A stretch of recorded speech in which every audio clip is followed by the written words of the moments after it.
Hello, everybody, and welcome to Tech Tip Tuesdays. Today, we are going to be covering our website, the Franklin Public Library website.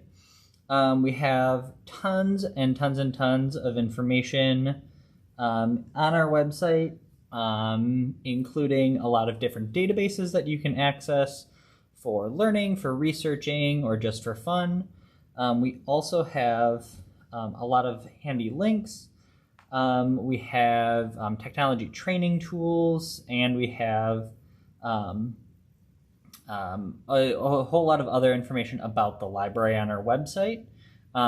If you don't go to our website regularly, I highly recommend it because there is tons of great stuff.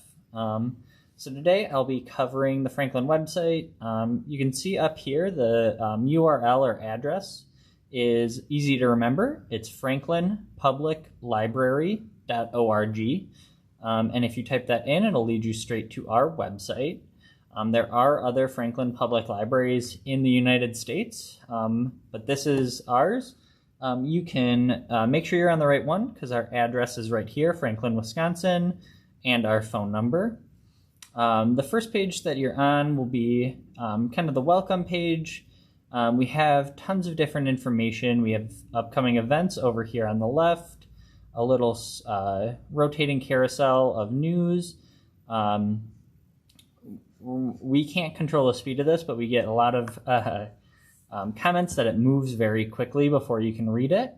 And you can actually click on these different kind of reddish purple icons, and those will go to those slides and kind of hold there for a little bit longer. We have our calendar of events, information about library cards, phone numbers, hours, and a lot of other information about the library. Right here you can see all the different information, kind of areas that you can go to. A great one to go to is our events page. Here you'll see the monthly calendar of all the events that we have going on. If you hover over them, you can see a little bit more information. If that little kind of circle with a slash through it pops up, you can no longer click on it. But if we go to one that isn't happening right now or hasn't already happened, it'll give you even more information about the event. But what I really want to cover today is our resources tab. So if you click where it says resources, we have a couple different areas here: books and more, databases, interesting links, and business resources. The two I'm going to cover today are databases and interesting links. Our databases are kind of the hidden gem of the library. We get a ton of use out of these for those that know about them, and a lot of them you can use at home. We've definitely seen an increase in number of database uses since we've been closed in the spring and still currently while people have more time at home. We have everything from Ancestry Library Edition if you're interested in learning more about your ancestry. We have newspaper archives, auto repair sources.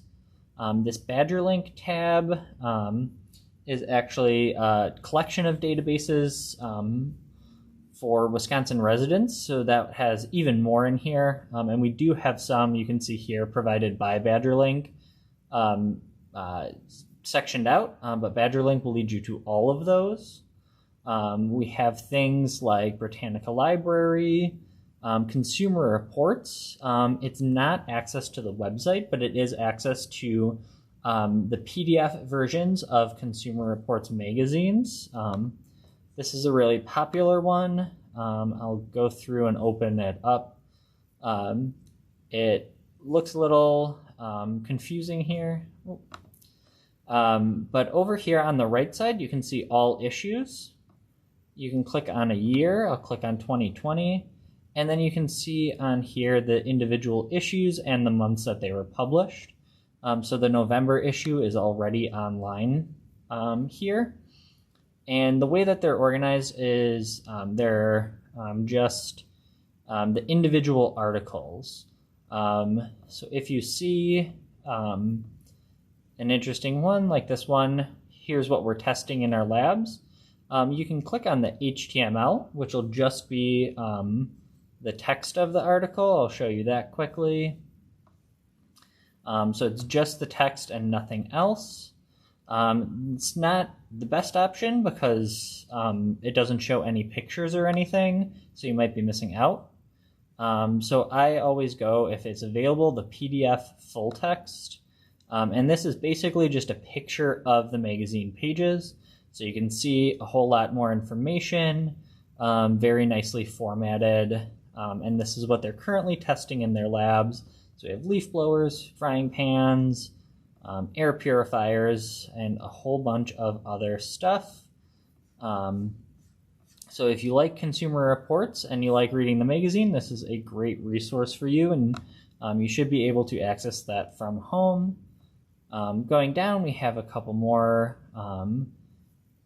databases. Another one I'd like to highlight is Gale Courses. These are completely online courses, completely free, but there is an instructor that you can chat with through the classroom page. And there are a whole lot of different classes, including classes about technology, just kind of professional level classes. I took one on Microsoft Excel because that was something that I needed to use a lot of, but was very difficult to use, and learned a whole lot. They have language classes, they have art classes, they have accounting classes, pretty much anything you would want to learn. And they're all online. And once you get started, they are very easy to follow along, and you do learn quite a lot. Moving on, we do have a Heritage Quest here. This is the same information as the Ancestry, just not quite everything that's included in the Ancestry Library Edition, but the Heritage Quest you can use at home at any time. The Ancestry, we do have remote access, so you can access it at home right now, but typically that database, you do have to be at the library to do that. We have a couple different language databases. We have Mango Languages here, and a little bit further down we have Transparent Languages. Here's another newspaper archive. We have two different versions of Novelist and Novelist K-8, kindergarten to 8. This is something that librarians use a whole lot to find book requests for patrons. And you can, I'll show you this real quick. It basically recommends books based on things that you like. It also allows you to browse genres, so I'll click on adults. You can search by title or author, and it will give you books that are similar to it that you also might like for various different reasons. So here's Where the Crawdads Sing. That one's been really, really popular since it came out. So let's find a book that is similar to that. So on this page you can see Where the Crawdads Sing. Delia Owens is the author. It was published in August of 2018.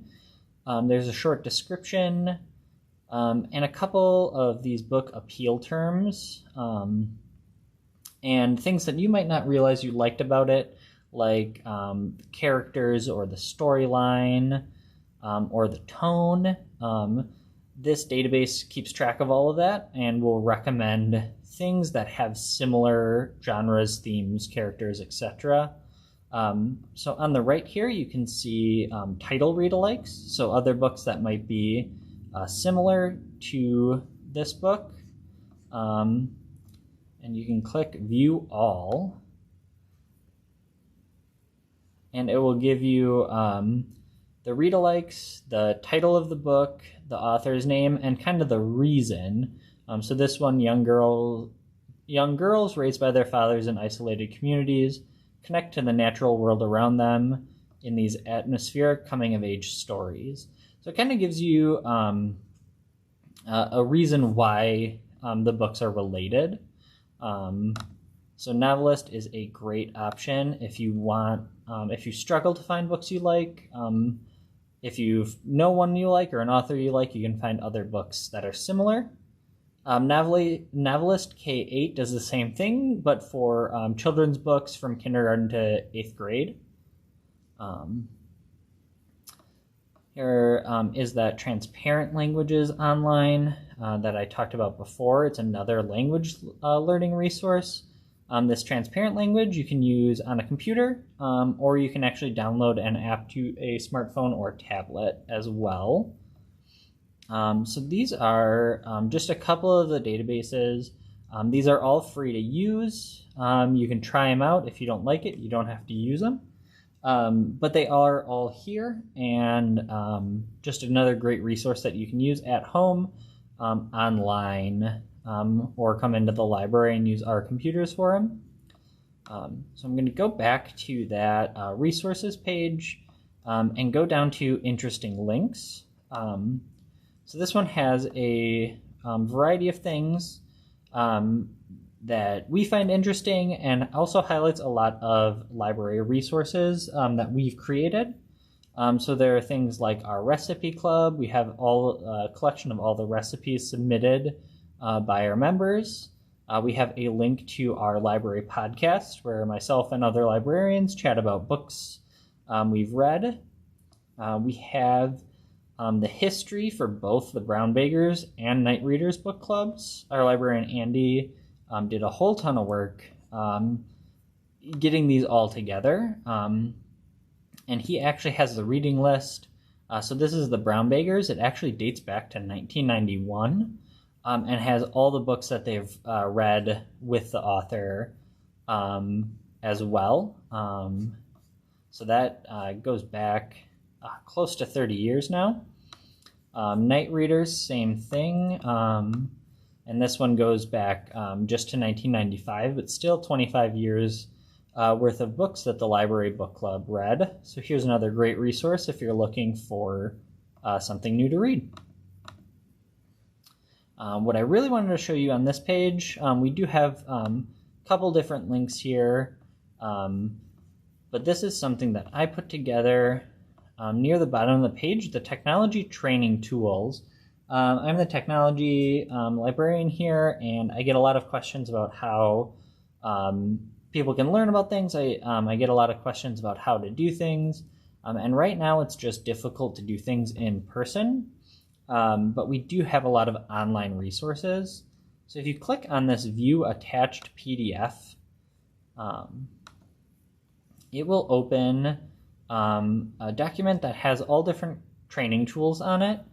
Everything from the Adobe Creative Suite, if you're a more advanced user and want to watch videos on Photoshop, Illustrator, or other things. It has computer coding, websites, and a couple other things. But what I want to highlight here is the Goodwill Community Foundation online learning. This is a really, really impressive website. It is totally free. And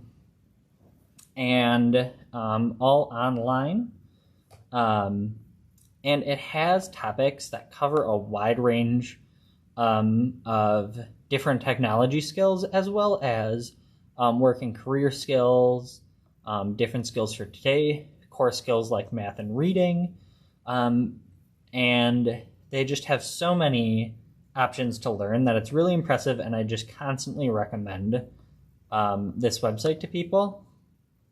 So once you get to the GCF Global website, you can click on Topics, and they highlighted some of their more popular topics here, but what I'm going to do is click on All Topics down at the bottom of the page here, and it shows you just the overwhelming amount of topics they have, and these are all free. They're all self-paced. You can go in as many times as you want. You can even create an account so that you can track what you've done so you don't repeat things. But they have everything from basic computer skills, mouse and typing tutorials, to email, different internet browsers, Microsoft Office classes. They have online safety for adults and children, Microsoft Word, Microsoft Excel, Microsoft PowerPoint, all of the Google apps in the Google Suite, social media websites. Basically, if you name it, they'll get it. They have Windows 10, 8, 7, which will be some of the most common ones used, and just more and more. I could go on and on about it. One I do want to highlight here, I have gotten a couple questions about Zoom, because a lot of things are going on Zoom now, and they do have a class on the Zoom app, and they kind of explain what it is. They talk about any issues, and then they even walk through how to set up a Zoom account, how to join a meeting, things like that. I really, really, really like these classes. They use very clear language that's easy to understand. They have these great images that show you exactly what to click on. And going back out, I'm just gonna find one that I think has it.